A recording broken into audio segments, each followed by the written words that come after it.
Back to revealing health pharmacy. क्या आपने कभी नोटिस किया है कि डायबिटीज के पेशेंट में छोटे से चोट के घाव या कोई भी फोड़े फुंसियां जल्दी ठीक नहीं होते हैं। अक्सर ये वाउंड या एब्सेस इतने ज्यादा बिगड़ जाते हैं कि डॉक्टर को एडमिट करना पड़ता है। सो गाइस, आज हम डिटेल में समझेंगे कि डायबिटीज के पेशेंट में वाउंड या घाव या कोई भी फोड़ा फुंसी जल्दी ठीक क्यों नहीं होते हैं और इन कंडीशंस में इन्हें कैसे हम हील करें। तो दोस्तों, सबसे पहले बात करते हैं कि शुगर के पेशेंट में वुंड हीलिंग इतनी ज्यादा स्लो क्यों हो जाती है। इसके बहुत से कारण हैं, जैसे डायबिटीज में ब्लड वेसल्स बहुत ही कमजोर हो जाते हैं। डायबिटीज में ब्लड वेसल्स डैमेज हो जाते हैं, इसीलिए ऑक्सीजन और न्यूट्रिशन वुंड तक नहीं पहुंच पाती है या एनफ क्वांटिटी में नहीं पहुंचती है। नेक्स्ट है नर्व डैमेज यानी न्यूरोपैथी। पेशेंट को छोटी छोटी चोट और वुंड का दर्द या इन्फेक्शन का पता नहीं लगता है। एक्सेस ब्लड शुगर के वजह से नर्व डैमेज हो जाते हैं, जिससे कि पेशेंट को छोटी छोटी चोट और वुंड के दर्द या इन्फेक्शन का पता नहीं लगता है या बहुत ही लेट में लगता है।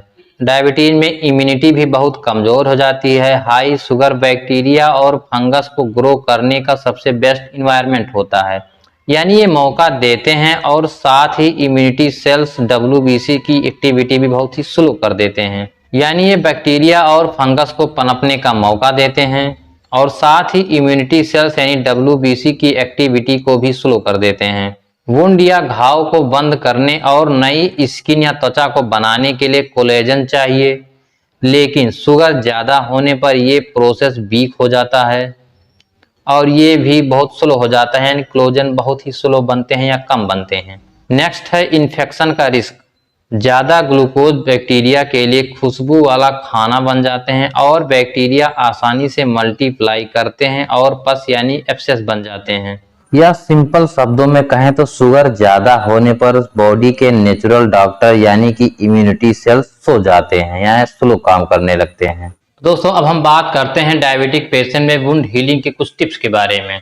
डायबिटिक पेशेंट में वुंड हीलिंग के लिए सबसे जरूरी फैक्टर है ब्लड शुगर को कंट्रोल करना, क्योंकि जब शुगर कंट्रोल में होगा तभी ब्लड सर्कुलेशन फास्ट होगा, यानी अच्छे से ब्लड वहां तक जाएगा और घाव के लिए जरूरी ऑक्सीजन और मेडिसिन को वहां तक पहुंचाएगा। इसीलिए इंसुलिन या टैबलेट्स जैसे मेटफॉर्मिन, ग्लिम्प्राइड ये डॉक्टर की सलाह से लेना जरूरी हो जाता है। स्वीट्स यानी मिठाइयाँ, कोल्ड ड्रिंक्स, बेकरी आइटम्स और फ्राइड फूड को अवॉइड करें, और साथ ही रोज थोड़ा एक्सरसाइज करें और अपने वेट कंट्रोल पर भी ध्यान दें। घाव पर नियमित रूप से ड्रेसिंग करें। सैलाइन या पोविडोन आयोडीन से इसे जरूर करें। स्टरलाइज गाज से कवर रखें।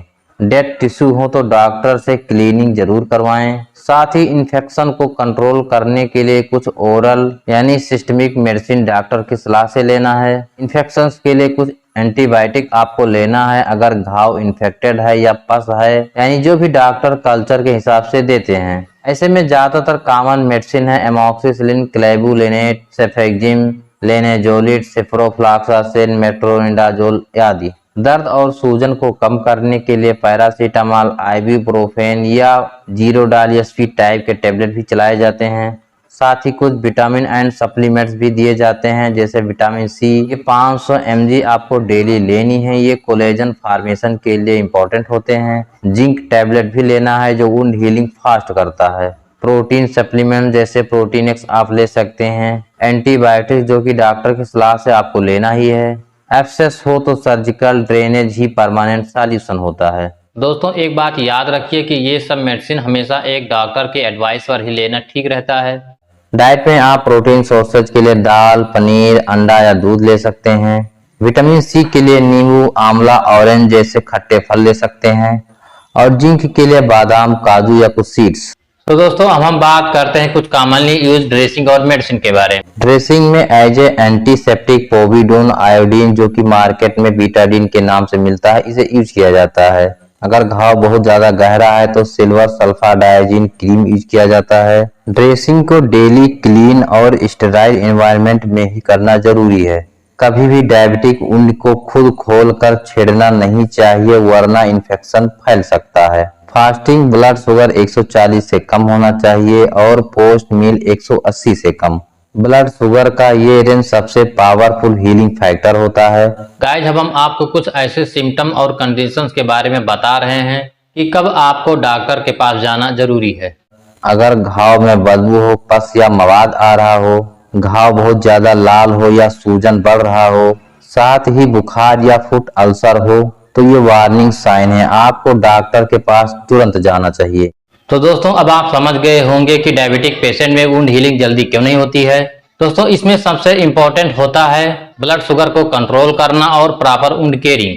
सो गाइज अगर आपको ये वीडियो पसंद आए हो तो हमारे चैनल रिवीलिंग हेल्थ फार्मेसी को सब्सक्राइब जरूर करें और इस वीडियो को लाइक करें और इसे अपने दोस्तों या खासकर उन फ्रेंड्स को जिन्हें डायबिटिक प्रॉब्लम है उन्हें जरूर शेयर करें और कमेंट बॉक्स में टाइप करें कि ब्लड शुगर का नॉर्मल रेंज क्या होता है। तो दोस्तों मिलते हैं अगले वीडियो में एक नई जानकारी के साथ, तब तक के लिए थैंक यू, जय हिंद।